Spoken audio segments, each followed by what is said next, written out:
जय श्री राधे। कैसे हैं आप? भगवान से प्रार्थना करते हैं कि ठीक ही हो गए। आज हम एक ऐसी कहानी सुनाने वाले हैं जो जीवन को बदल देगी। चलिए आज बूढ़े गिद्ध और बिलाव की कहानी को सुनाते हैं।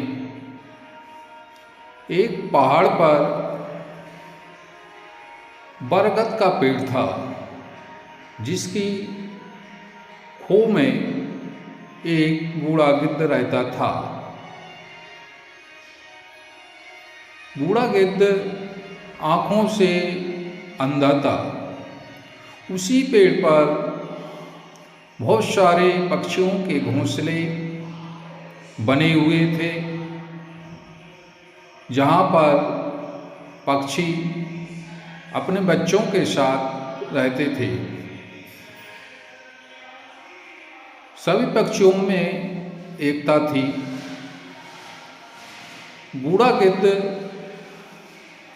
प्रतिदिन उन पक्षियों को अपने जीवन की गाथा और ज्ञानवर्धक कहानी सुनाता था। सभी पक्षियों में एकता थी।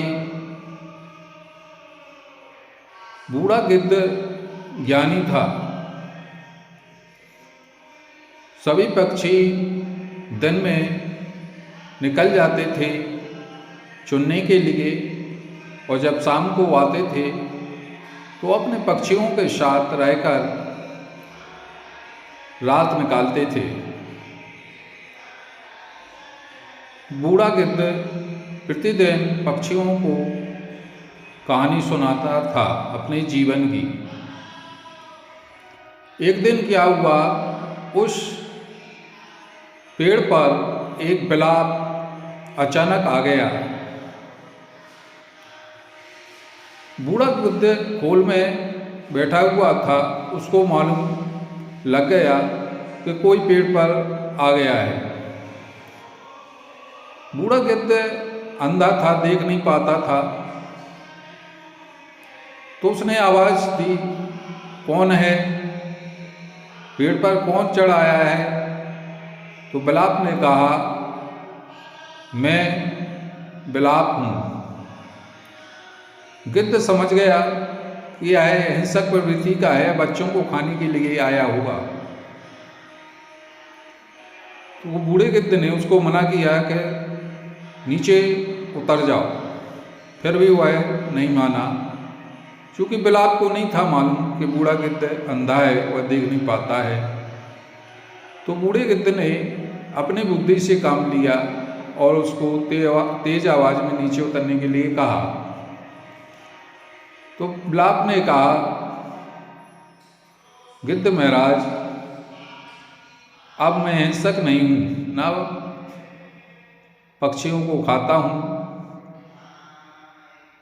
मैं हिंसा छोड़ दी है और साधु संतों के साथ बैठता हूँ, ज्ञानवर्धक बातों को सुनता हूँ। और वह कहने लगा बिलाव, गिद्ध महाराज, आपके दर्शन हुए, मेरा यह सौभाग्य है।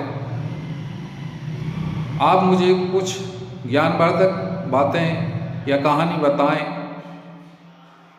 गिद्ध महाराज ने कहा, यह तो बड़ा ज्ञानवान बन गया है, अच्छी बातें कर रहा है। फिर भी गिद्ध ने सोचा कि है तो ये हिंसक। इसके बाद बिलाव ने कहा कि महाराज, मुझे कहानी सुनाइए। तो गिद्ध ने कहा कि पहले आप नीचे जाइए, इसके बाद सुनाएंगे। उसने बिलाव ने जिद की और नीचे उतरो पहले, फिर भी वह नहीं माना।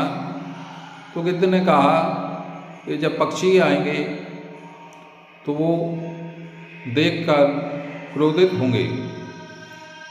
वह धीरे धीरे नीचे उतर गया और गिद्ध ने कहा कि अगले दिन हम आपको कहानी सुनाएंगे। तो बिलाप ने कहा कहाँ रुकेंगे हम, पक्षी हमें मार देंगे। तो गिद्ध ने उसको अपने खोल में रख लिया। अगले दिन बिलाप को मालूम चल गया कि गिद्ध तो अंधा है, क्यों ना हम बच्चों को खा लें। तो अगले दिन उसने 2 बच्चों को खा लिया और ऐसे ही उसने 4-5 दिन में सारे बच्चों को खा लिया। क्योंकि पक्षी दिन को बाहर निकल जाते थे और यह सब देखकर पक्षी बहुत ही दुखी हुए कि मेरे बच्चे कहाँ गए, किसने खा लिए। बिलाप क्या करता था, गिद्ध के साथ जहाँ रहता था वहीं खाकर बच्चों की हड्डियों को छोड़ देता था। धीरे धीरे बिलाप ने जब सारे बच्चों को खा लिया तो वह वहाँ से निकल गया। अब पक्षियों को एक चिंता हुई कि इस पेड़ पर तो सारे बच्चे कौन खा लेता है। उन्होंने देखा, सोचा क्यों ना गिद्ध की खोल में देखा जाए। जब पक्षियों ने गिद्ध की खोल में देखा तो उनके बच्चों की हड्डियाँ उसमें पड़ी थी।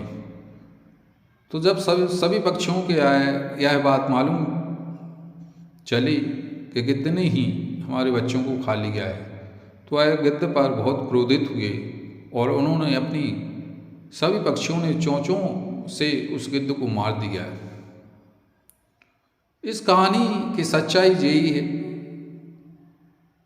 कि जो दोषी था वह भाग गया और जो दोषी नहीं था वह मारा गया। अतः इस कहानी से यह सीख मिलती है कि कभी भी बुरे आदमियों को अपने साथ नहीं रखना चाहिए, हमेशा उनसे दूर रहना चाहिए। वह कितना भी ज्ञानी हो जाए फिर भी उससे दूर रहना ही चाहिए, उसी में अपनी भलाई है। जय श्री राधे, जय श्री राधे।